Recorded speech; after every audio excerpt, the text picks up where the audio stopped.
Hi and welcome to week 12, the second part, the unit review. We'll briefly overview the topics and their important aspects and make some application links to cases. So firstly, to just go over strategy, HRD strategy is impossible in the absence of corporate or business strategy. So the purpose of HRD strategy is to support or serve the business strategy. So HRD does have a strategic function and it does impact on long-term organisational survival, but it needs to be organised around a business strategy. Strategic HRD is multi-level concept around the idea of enhancing organisational performance and through ongoing development of human competencies. So when you're reading the cases, have a look at the overall strategy. Is it in evidence, or what do you think it is? And what are the links between the organisation and the HRD strategies? The actual HRD activities, approaches need to be related to the overall organisational strategy and the HRD strategy so that they all actually link together. In week 3 we actually discussed personal experiences. We consider in HRD that as a HRD professional your own learning experiences are valid and they can contribute to your professional working life. We also talked about e-learning, one as a relatively new method in HRD, and also because you're actually experiencing and using that. So the opportunity to reflect on that. Career management is very important to HRD, to yourself and your professional role, and to the roles of others, so HR, manager, colleagues.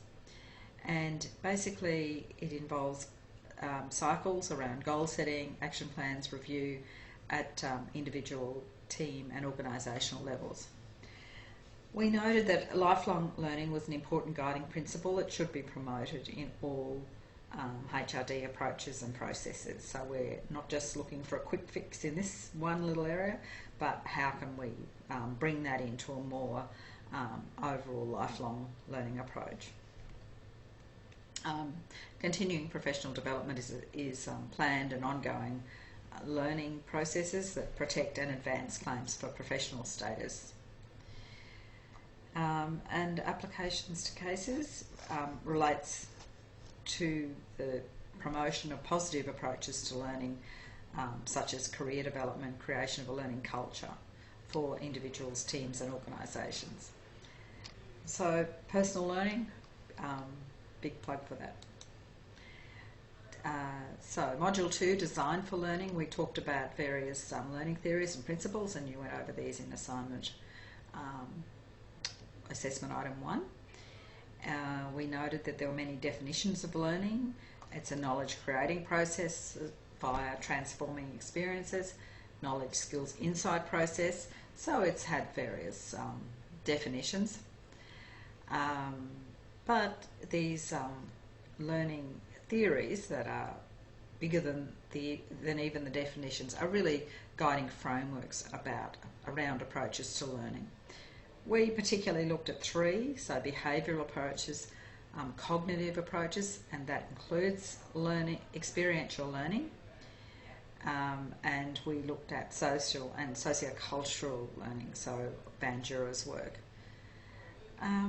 We noted that the application to cases, when designing HRD interventions, it's important to understand these theories and implement theory-driven approaches so that they make coherent sense. What you're doing makes sense. HRD processes consists of, as you know, the 4 stages: identifying needs, designing and delivering, and evaluating. And you can link back to any of these stages so evaluation could be linked back to needs assessment if things aren't covered properly. And also evaluation, as you know, is very much about the reactions and the longer term impacts. And we almost must be aware of costs in HRD processes. So in all of the cases, have a think about costs and benefits of HRD. So in terms of identification of HRD needs in week 5, we've got to decide whether there is a need or not, and whether training and development is the answer, or is it something else, like a need for new equipment, for example. So week 6, design based on the needs and design principles, and including training transfer to ensure that skills learned can be applied outside the specific training context. So in 6 months' time, we want to still be able to see and understand the effect. Objectives need to be focused on the learner and SMART, so specific and measurable, appropriate, and time. You need to look up that R one. I've had a complete mental block on that at the moment. So methods can be grouped in many ways, including on-the-job and off-the-job training, hands-on, coaching and mentoring. All of these need to be logically linked to the overall aims and objectives of HRD programs. So what you choose to do out of all those myriad of methods has to again make sense in terms of your overall theoretical framework and what the needs are, what your aims are.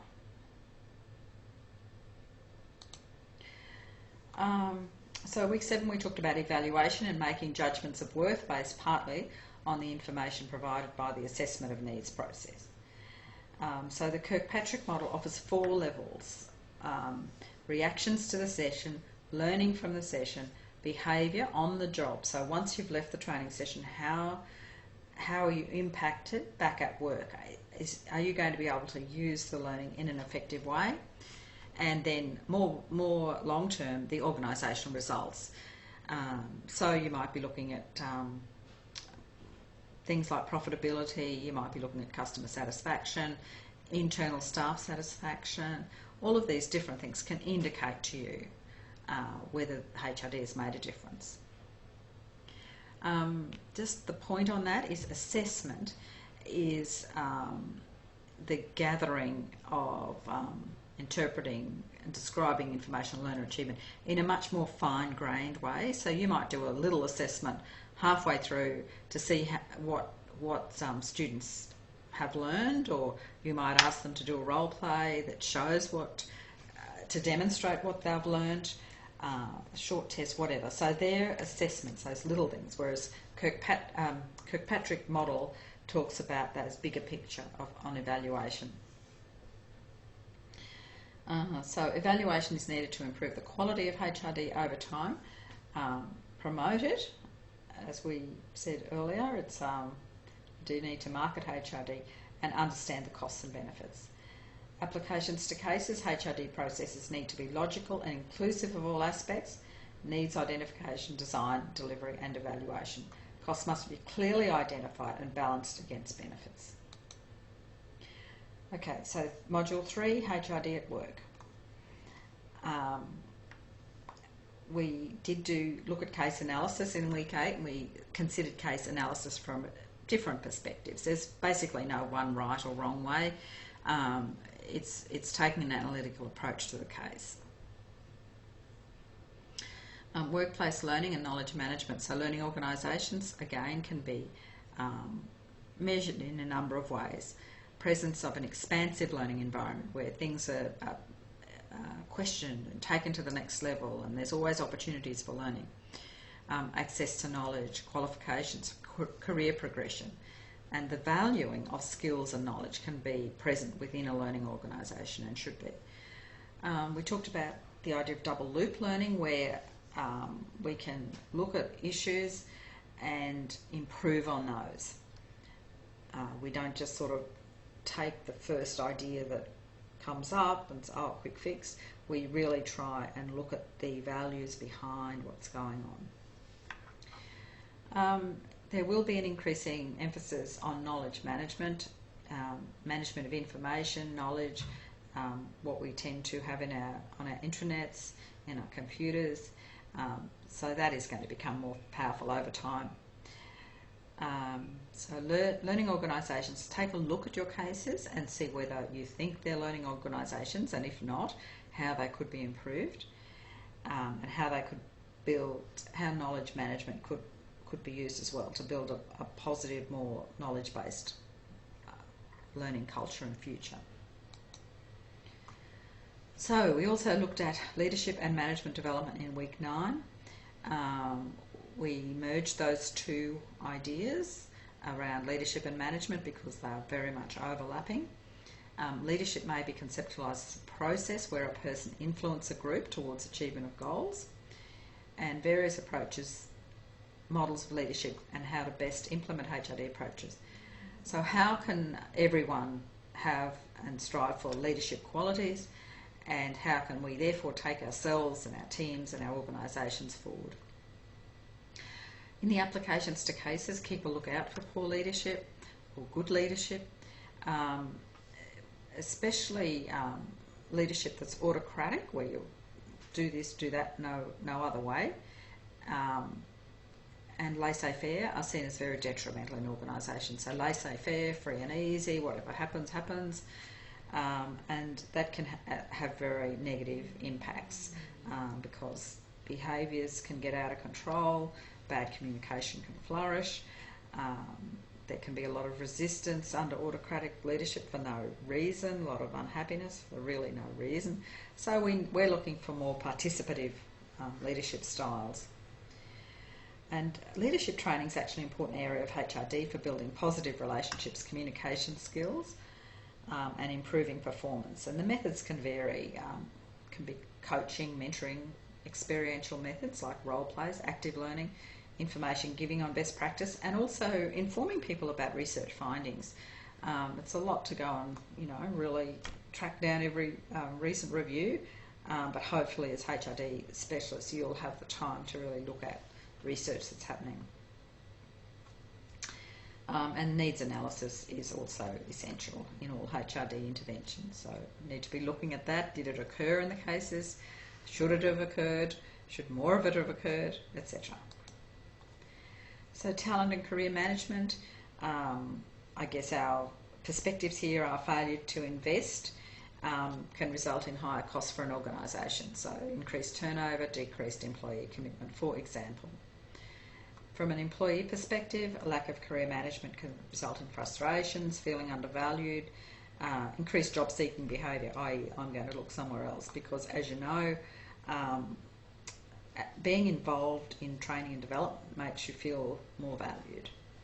Not only does it increase your skills, hopefully, but it makes you feel like the organisation is concerned about you.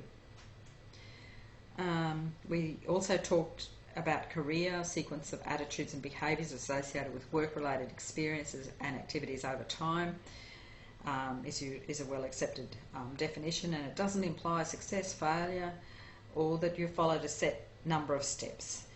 It's up to you to make the decision about a successful career. What are your goals? What do you want to achieve? And it's not for others to judge that. It can involve involuntary and non-traditional experiences like childcare. So if you're at home for a number of years, it could well be argued that you're learning a lot about emotional control, communication, organisation, all of those sorts of things. So talent management, interrelated processes to attract and develop, manage and evaluate talent to meet with your organisational priorities. So that was, I guess prior to the GFC, there was quite a bit of that, a lot of headhunting, people perhaps being offered more money or more benefits to come to an organisation, whereas now there's more of an emphasis on developing people from within. So applications to cases, it's generally agreed that both personal and organisations ideally are involved in career management. So it's not just the responsibility of one party or another. TM offers a strategic perspective for organisations and individuals. and these perspectives are included in the cases, and do they seem effective? Okay, so Module 3, continued cross-cultural development and HRD and diversity. We did together as 2 parts in week 11. I mean, the central principle of diversity management is that all employees are treated fairly, with dignity and respect, so that people and their organisations can achieve their potential. HRD has a critical role in bringing about the necessary changes in individual and group behaviours. So thinking about that, all of the cases have this as a question, either explicitly or implicitly. So if you think about a case and diversity is not mentioned at all, but you can see, well, they've got a diverse customer base, would it be useful to have a bigger emphasis on diversity in that organisation? These are just some of the questions you can ask. You don't have to, in cases you can look for the things that aren't mentioned as well. So finally, future of HRD. So we've spoken just this week about trends that are emerging, and you would have some excellent ideas here too, I'm sure. Where is the future taking us? I think it's probably very difficult to know, but we've in week 12, in the previous set of slides, we did look at a lot of different possibilities. I guess the relevance of that is that HRD professionals need to be aware of future trends, so that your work can be tailored to upcoming opportunities and threats, professionally and within organisations. So it would seem that HR is going to perhaps move to more of a professional basis, where you might need to be registered and that sort of thing, as you see in other professions. So obviously that's something that, and you've mentioned this in your assignments, that you're working towards. Okay, so there's a myriad of things you can consider with the cases, but just read them, think about their overall strategy and the HRD strategy. SWOT and PEST analysis, there's links for these in assessment item 3, so you can really see how to go about those. Make sure you're analysing the HRD issues and problems and trying to separate out, well, okay, is that a HRD issue, or is that, say, a recruitment problem, or, you know, I mean, they can be interrelated, but it's important to know where you're coming from. What are the HRD priorities in a case? What's most important? How would you react as a HRD professional if you just started working there, for example? And how can you move forward, develop different aspects such as learning organisation, leadership skills, career management system? We spoke about those systems in the week on careers. Processes for the future, and some or all the parts of the HRD process. So, you know, you might see a needs assessment but no evaluation present, for example. So they're all the sorts of things that you can analyse, and make sure that you think about, well, okay, what would I recommend in this particular case if I was there as a HRD professional? Okay, we'll leave it there. Thanks a lot.